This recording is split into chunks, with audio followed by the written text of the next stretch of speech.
Double game ஆடி ஏமாற்றிய பாகிஸ்தான். உச்சக்கட்ட கோபத்தில் ஈரான். ட்ரம்ப் குஷியோ குஷி. ஈரான் மற்றும் அமெரிக்காவுக்கு இடையேதான் மத்தியஸ்தம் செய்ய போவதாக பாகிஸ்தான் கூறி வருகிறது. இதற்கிடையே ஈரான் மீது பாகிஸ்தான் கடும் அதிருப்தியில் உள்ளதாக உயர்மட்ட உளவுத்துறை வட்டாரங்கள் தெரிவிக்கின்றன. ஹார்முஸ் ஜலசந்தியை சுற்றிய பாகிஸ்தானின் அண்மைக்கால நடவடிக்கைகளே இதற்கு காரணம் என சொல்லப்படுகிறது. பாகிஸ்தான் இரட்டை கேம் ஆடுவதாக ஈரான் சந்தேகிக்கிறது. மத்திய கிழக்கு மோதல் 4வது வாரமாக தொடரும் சூழலில் அதை முடிவுக்கு கொண்டுவர முயற்சிகள் எடுக்கப்பட்டு வருகிறது.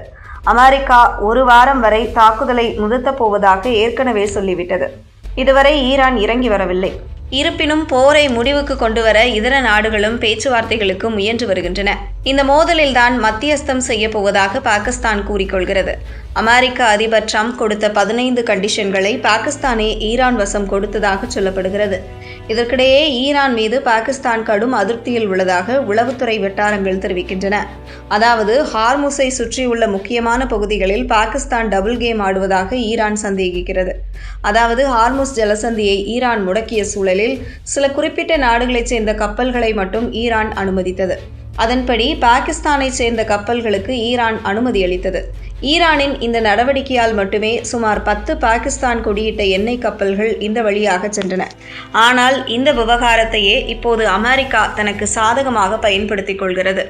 அதாவது போர் நிறுத்தம் குறித்து பேசிய ட்ரம்ப், ஈரான் இதன் காரணமாகவே 10 அமெரிக்க ஆதரவு கப்பல்களுக்கு ஹார்முஸில் வழிவிட்டதாக கூறியிருந்தார். இது ஈரானுக்கு மிக கடுமையாக கோபத்தை ஏற்படுத்தியுள்ளது. இது கிட்டத்தட்ட ரெட் லைனை தாண்டியதாகவே ஈரான் கருதுகிறது. நல்லெண்ண நடவடிக்கையாக பாகிஸ்தான் கப்பல்களுக்கு அனுமதி அளிக்கப்பட்டது. ஆனால் அதை இப்போது அமெரிக்கா தனக்கு சாதகமாக மறைமுகமாக பயன்படுத்த முயல்கிறது. ஒரு முஸ்லிம் நாடான பாகிஸ்தான் செய்துள்ள இந்த நடவடிக்கை தங்களுக்கு துரோகம் இழைத்தது போல உணர்வை தருவதாக ஈரான் சொல்கிறது. அதே நேரத்தில் பாகிஸ்தான் தன்னை ஒரு மத்தியஸ்தராக தீவிரமாக முன்னிறுத்தி வருகிறது. அமெரிக்காவின் நிபந்தனைகளை ஈரானிடம் கொடுத்ததாக பாகிஸ்தானை கூறிக்கொண்டது. ஆனால் இதை ஈரான் பகிரங்கமாக நிராகரித்தது. பேச்சுவார்த்தைகளை மறுத்த ஈரான் பாகிஸ்தானின் இந்த முயற்சிகளை அமெரிக்க ஆதரவு நடவடிக்கையாகவே பார்க்கிறது. குறிப்பாக ஹார்முஸ் ஜலசந்தியில் நடந்த விஷயத்தை பாகிஸ்தான் டபுள் கேமாகவே ஈரான் பார்க்கிறது. அமெரிக்காவுக்கு உதவவே இதுபோல பாகிஸ்தான் செய்திருக்கிறது என்றும் இனியும் அவர்கள் நடுநிலை என கருதக்கூடாது என்றும் குரல்கள் எழுந்துள்ளன. எந்த தரப்புக்கும் முழுமையாக உறுதியளிக்காமல் இருதரப்பிலிருந்தும் ஆதாயங்களை பெறுவதே நோக்கமாக கொண்டது என்று ஈரான் வட்டாரங்கள் தெரிவிக்கின்றன.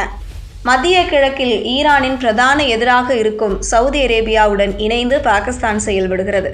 ஆனால் அதையும் தாண்டி பாகிஸ்தானுக்கு ஈரான் ஹார்முஸ் விவகாரத்தில் உதவியது. இந்த நேரத்தில் அடுத்தடுத்து நடந்த சம்பவங்கள் பாகிஸ்தான் மீதான ஈரானின் கோபத்தை பல மடங்கு அதிகரித்துள்ளது.